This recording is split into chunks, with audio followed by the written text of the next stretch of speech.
Maris, Anthony Simone, and the rest of the seniors. Coach? Yeah. I'm sure people can hear me on the microphone, but it's obviously a huge win for this group of guys, for these seniors, for our program. You know, I look at the articles from the beginning of the season every week before we play, and it just reminds me of where we came from. And these guys, they've done an unbelievable job. The plays, the stats don't tell the story, but the play that Lance makes to check the ball out of bounds in overtime, we get to call a timeout, we get to call a play. Coming out of the huddle to tie it up, we ran a play, and the guys just stayed the course. Sometimes it's really tough when you're up 3, and within 5 minutes you're down 2.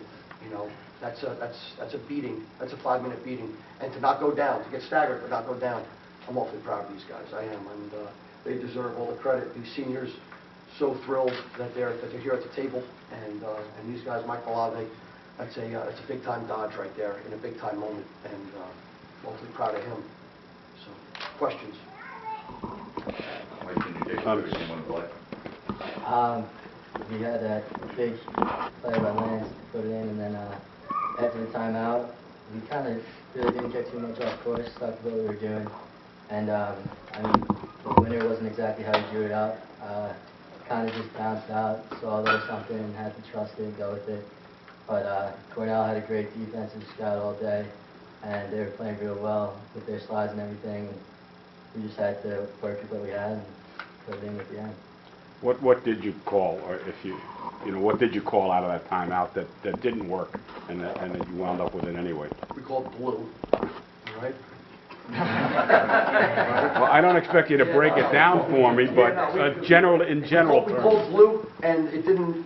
We didn't get the look that we wanted out of it. But what it leads to is some good spacing, and then what it led to was a dodge and then a redodge that got back underneath, and that's what got Michael open inside. Coach, in that fourth quarter, after they started going on a run, what did you say to these guys to get them back in it and say that we're not out of this yet? Yeah, I mean, listen, these guys have. You see the arms over their shoulders. I mean, these guys, we've been down before, and these guys, they still got, they know it's just one play. We need one Hofstra play. That's what we call it. Somebody to dive to get a possession, someone to knock a ball out of bounds, someone to finish a ball. And to be honest with you, the first play of the fourth quarter, Lance, the ball bops out in and out of his stick, and it's 7-4, and the goalie makes a kick save. Now it's 8-4. They go down and score, and it's 7-5. That was the biggest 2-goal swing for them that they had. Then they get one off the face-off, and they stole the momentum. And we had to get it back. That was a great play to get a shot off when there was a little bit of a scrum. Credit to their goalie, their coaching staff, and their team. That's one heck of a team. Sam, talk about your equalizer to make it 9-9. You were guarded all day by Stevens. Did a good job on you. How did you get that edge to get that shot off? Yeah, you know, he did a great job. You know, their defense played phenomenal. And you know, just had a little bit of space and shot it, and thankfully it went in. Lance, talk a little bit about what you saw in overtime where you were able to get that stick check to steal the ball away and give you guys that possession. Well, Clark, he won the face-off forward and kind of fell out of his stick and he picked it up. And one of their guys threw it back to the defender. I don't know what number it was, but saw he wasn't looking and it just ran right for him. Checked out his stick. Thank God we got it from out of it. Like stuff there, game in their home. Torn, obviously it's special enough scoring a hat trick on your senior day. Was there any other kind of special significance that it was against Cornell? Yeah, Cornell used to have a special place in my heart. You know, it was a privilege watching them growing up. I have the utmost respect for the program, but I'm a Hofstra right now, and I'm really happy to be. Corey, take me through the game plan on defense, the offense. They can throw a bunch of guys at you, and you really held them, especially in the second quarter and through the third, held them off. And how did you regroup after this? How the fourth started, and you got them off the board after that? Well, we knew going in that they were going to dodge us hard and go to the net hard, and they had an animal inside in number 14.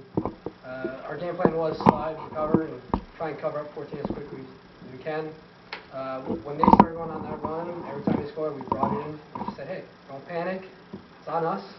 You know, we'll get the next one play at a time. Amnesia, just forget the last play, make it up.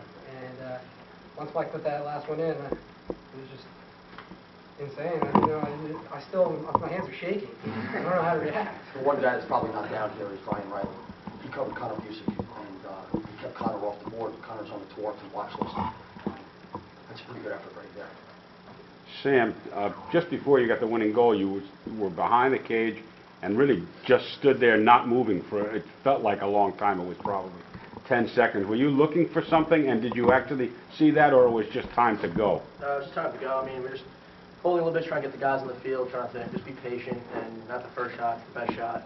And it's like we were able to capitalize. Coach, special teams for you guys 3 for 4, but you very well could have been 4 for 4 since you guys scored right after the EMO ended. What were you guys feeling in terms of man up? Yeah, we, 2 weeks ago, 3 weeks ago, we threw the whole man up out, the whole man up scheme, and we just went back and we let the fellas be loose, and we just run a couple of different sets. We rotate some things, we get the guys to some spots, but we put the ball back in their hands. And ever since then, I think we're probably 60-something% on man up. And you're right, you know, sometimes we could have been 4 for 4. The other side of it is we're 1 for 3 on man down, and to hold a couple of those shooters to just 33%, that's a huge credit to our man down who's been struggling. As far as looking ahead goes, Minutemen on Saturday, but it's back to conference. How do you change it? Yeah, 1 game, you know, it's just the way it is. We'll let these guys enjoy this one tonight. We'll get to work on UMass. And it's a huge game. It's back to the conference. It's Hofstra, UMass. It's at their place. It's going to be at night. It's going to be a wild atmosphere. We can't get all jazzed up for it right now. We'll never sustain it. We're going to slowly build. We'll get on the road on Friday, and then we'll have a work cut out for us for the Minutemen. They're one heck of a team, very well coached. So we'll look forward to it. But it's going to be a huge conference game for us. Anything else? Thank you for the coverage, guys. Thank you. Stay here tonight.